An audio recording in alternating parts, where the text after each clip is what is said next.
नमस्कार मित्रांनो, आजची कथा आहे एका स्टुडंट आणि सरांची. चला बघूया आजची कथा. सरांनी मला वर्गाच्या बाहेर काढले होते.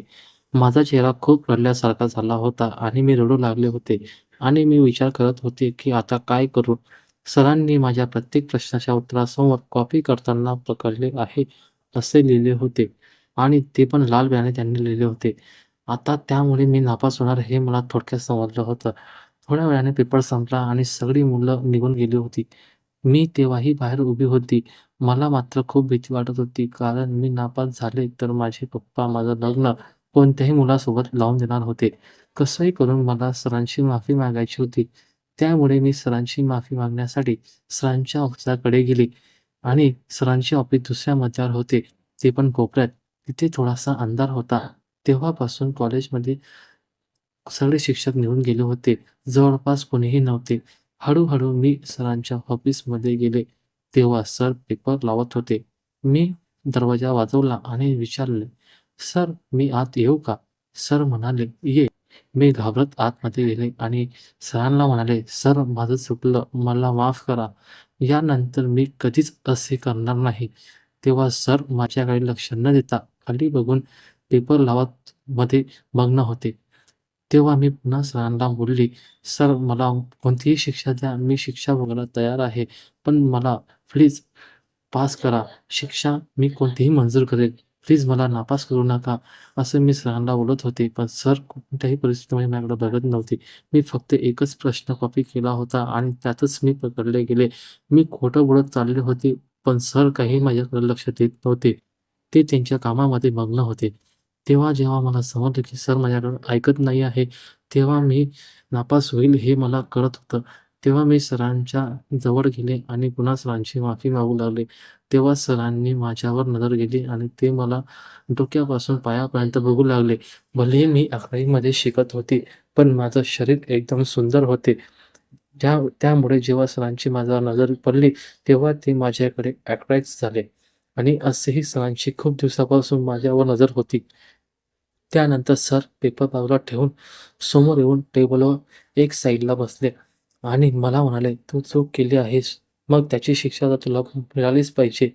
तेव्हा मी लगेच सरांना म्हणाले, "सर, मला तुम्ही कोणतीही शिक्षा द्या, मला चालेल, पण मला प्लीज नापास करू नका." हे ऐकल्यावर सर मला म्हणाले, "ठीक आहे, पण एक अट आहे.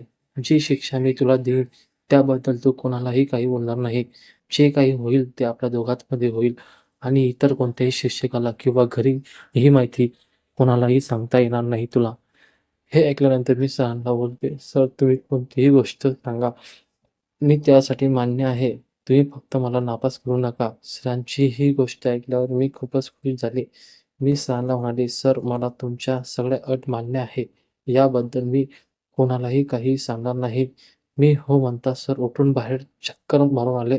बाहेर जाऊन बघितले की कोणी जवळपास आहे की नाही. कोणी नसलेले बघून ते ऑफिसमध्ये आले आणि आतून दरवाजा बंद केला आणि येऊन खुर्चीवर बसले. तेव्हा मी त्यांच्याजवळ जाऊन उभी राहिली आणि त्यांनी मला वरतून खालतून परत बघायला सुरुवात केली. त्यानंतर सर मला म्हणाले, "मला पहिले सांग, तूने कॉपी कुठे-कुठे लपवली आहे?"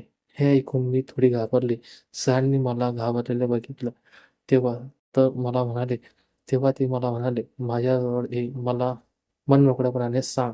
सरांचा हात माझ्या कमरेवर होता. मी सरांना म्हणाले, "सर, मी कॉपी माझ्या मांड्यांना पण लावली आहे आणि काही छातीवर पण लावली आहे."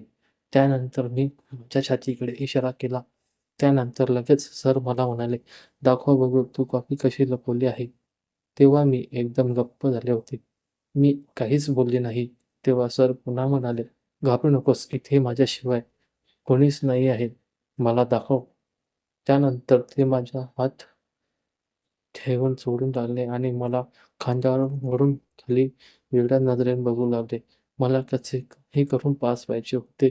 त्यामुळे माझ्याकडे आता सरांचं म्हणणं ऐकण्याशिवाय दुसरा कोणताही पर्याय शिल्लक नव्हता. त्यामुळे पहिल्यांदा मी माझ्या छातीवरची कॉपी काढून सरांना दिली. सर ते बघितल्यानंतर सर खूप खुश झाले आणि सरांनी तेव्हा माझ्याकडे बघितलं आणि सर बोलले, माझ्याकडे खूप खूप बघत होते. त्यानंतर ते मला म्हणाले, अजून कुठे कुठे लपवले आहे. त्यानंतर मी माझ्या मांडीकडे बोट केला तेव्हा सर मला म्हणाले, दाखव, बघ, बघू तू अजून कॉफी कुठे कुठे लपवली आहेस. मला ती सगळी जागा बघायची आहे. तेव्हा मला काहीच समजत नव्हतं की मी आता काय करू. पण मला नापास देखील व्हायचं नव्हतं. नाही होतं. नापास होण्याच्या भीतीने मी माझं मन घट्ट केलं आणि विचार केला की काही झालं तरी फेल व्हायचं नाही आहे. त्यानंतर हळूहळू मी माझा ड्रेस वरती गेला आणि सरांना माझी गोळी माळी दाखवू लागली. सर ते बघतच राहिले. मी जसं वरती करत होती, तशी माझ्या मांड्यांना कॉफी बांधलेली दिसत होती. त्यामुळे मला ड्रेस पूर्ण वरती करावा लागला. माझ्या दोन्ही मांड्यांना कॉफी बांधलेली दिसत होत्या. त्यानंतर सर कॉफी काढत काढत माझ्या गोऱ्या मांड्यांवरून हात फिरवत लागले. मी आता थरथर कापत होते. मला खूप भीती वाटली होती. माझं हृदय खूप जोरात धडधडत होतं. आता सर दुसऱ्या मांडीवरची कॉफी ज्या चीप काढत माझ्या मांडीवरून हात फिरवू लागले होते. त्यानंतर सर म्हणाले, दोन्ही हाताने ड्रेस वर कर. मी ड्रेस कमरेपर्यंत पकडला, ज्यामुळे स्पष्ट नको ते दिसत होतं. सर खुर्चीवर बसले होते आणि ते माझ्या मांड्यांवरून हात फिरवत होते. सरांनी माझे दोन्ही हात माझ्या दोन्ही मांड्यांवर ठेवले. मला खूप भीती वाटत होती आणि माझे डोळे बंद होते. त्यांच्या हाताचा स्पर्श मला जाणवत होता. अचानकच सरांनी मला उचलले, ज्यामुळे मी खूपच घाबरले. सर मला म्हणाले, मी तुला आतल्या रूममध्ये घेऊन जातो. तू अजून कुठे कुठे कॉफी लपवली आहेस. मी म्हणाले, नाही सर, मी अजून कुठेही लपवली नाही आहे. सर मला म्हणाले, एकदा मी तुला रूममध्ये घेऊन जातो, कारण मला तुझ्यावर विश्वास नाही आहे. मला स्वतःच चेक करावे लागेल.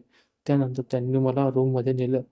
एक बेंचवर झोपवलं आणि मला म्हणाले, बस थोड्या वेळाच मी सगळं चेक करतो, की कुठे तुम्ही चिठ्ठी अजून लपवली आहे की नाही. असं म्हणून सर माझ्यासोबत ते सर्व करू लागले. पण सर काही ऐकत नव्हते. सरांनी माझे कपडे काढले. हळूहळू सरांनी मला तयार केलं. सर जे पण बोलत होते ते मी ऐकत होते. ते माझ्यासोबत त्यांची वासना पूर्ण करत होते आणि मला पण ते आवडत होतं. सरांचं वय जास्त होतं, पण त्यांची भूक आणि ताकद अजूनही कमी झालेली नव्हती. 2 तास नॉनस्टॉप केल्यानंतर, सर्व झाल्यानंतर सरांनी माझ्या हातामध्ये पेपर दिला आणि म्हणाले, हा पेपर तू घरी घेऊन जा. मला उद्याला लिहून माझ्याकडे आणून दे. जर ही गोष्ट आवडली असेल तुम्हाला, तर आमच्या चॅनलला सबस्क्राईब करा, शेअर करा आणि व्हिडिओला लाईक नक्की करा. धन्यवाद. आणि जर तुमचे काही सुझाव असतील तर ते तुम्ही आम्हाला कॉमेंट सेक्शनमध्ये सुचवू शकता.